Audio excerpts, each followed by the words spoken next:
Also, wir haben so viele Anfragen bekommen wegen der Capristo-Anlage. Viele Leute fragen sich, warum so teuer, warum Capristo generell.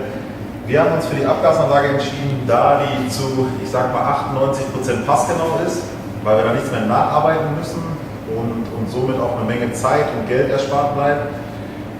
Und ja, kurz zu den technischen Daten, das heißt Daten, also kleine Erklärung, hier haben wir die Original Porsche Abgasanlage und wie man sieht, der Durchmesser ist relativ klein hinten, was auch nicht schlimm ist mit Sicherheit auch gerechtfertigt, sonst wird Porsche das nicht runterbauen. Aber wir wollen größer, wir wollen lauter. Deswegen haben wir uns dafür entschieden, die Capristo-Anlage zu nehmen mit einem viel größeren Durchmesser von den Anschlussvarianten hier. Und viele Leute sagen beim Saugmotor, größerer Durchmesser gleich Probleme mit Staudruck, weniger Leistung, Drehmoment geht runter. So, da hat Capristo sich was einfallen lassen. Wir haben hier eine Staudrucküberwachung. Das heißt, die wird mit angeschlossen, da ist ein Steuergerät dabei. Durch den erzeugten Unterdruck lassen sich die Klappen regeln. Wenn das Steuergerät erkennt, okay, der Motor oder die Abgasanlage hat zu wenig Staudruck, dann schließt oder öffnet das System die Klappen automatisch. So, dann zu den Dämpfern her, weil viele sagen, okay, das sind einfach fertig gepresste Dämpfer, die maschinell geschweißt werden. Nein, ist es nicht.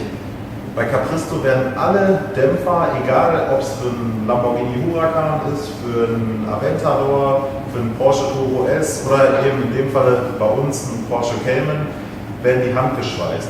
Das heißt, auf gut Deutsch gesagt, das ist noch echte Handarbeit. So, und wie gesagt, das System ist mit einer Klappensteuerung, was bei Capristo auch nur mit Klappensteuerung funktioniert. Die bauen keine andere Anlage, was auch gut so ist.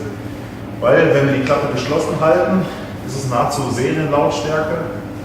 Bei dem Auto ist, wenn man nach Hause fährt, ist halt nicht so cool für die Nachbarn. Wenn man aber hergeht und das Auto im Kaltlauf, wo der Leerlauf erhöht ist, den ganzen Hof zusammenbrüllt, da hat nicht jeder Spaß dran.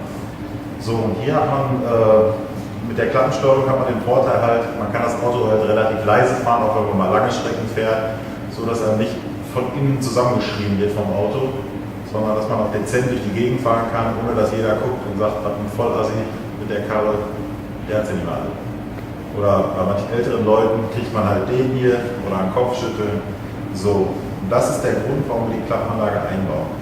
Bei Capristo ist es so, dass jede Abgasanlage, die das Haus Capristo verlässt, in einem Fahrzeug auf dem Leistungsprüfstand getestet wird.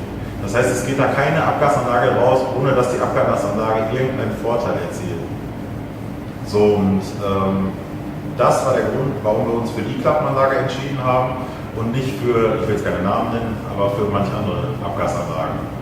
Man hätte noch die Möglichkeit, was auch viele machen, die Original-Abgasanlage umbauen. Das geht natürlich auch, aber da hat man halt das Problem mit dem Staudruck. Und gerade bei solchen Autos, bei Saugmotoren, braucht man halt viel Staudruck und, was heißt viel Staudruck? Den errechneten Staudruck, den die Abgasanlage haben sollte.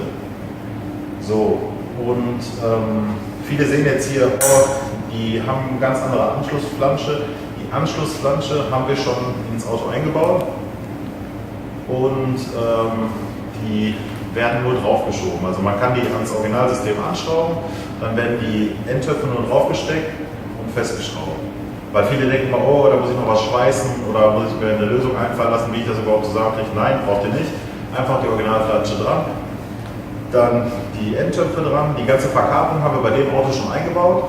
Das heißt Unterdruckschläuche, Staudrucküberwachung, Steuergerät, Fernbedienung ist bereits im Auto. Und ja, jetzt werden wir das Ganze drunter schrauben und dann werden wir noch mal gucken, was das Auto so hergibt.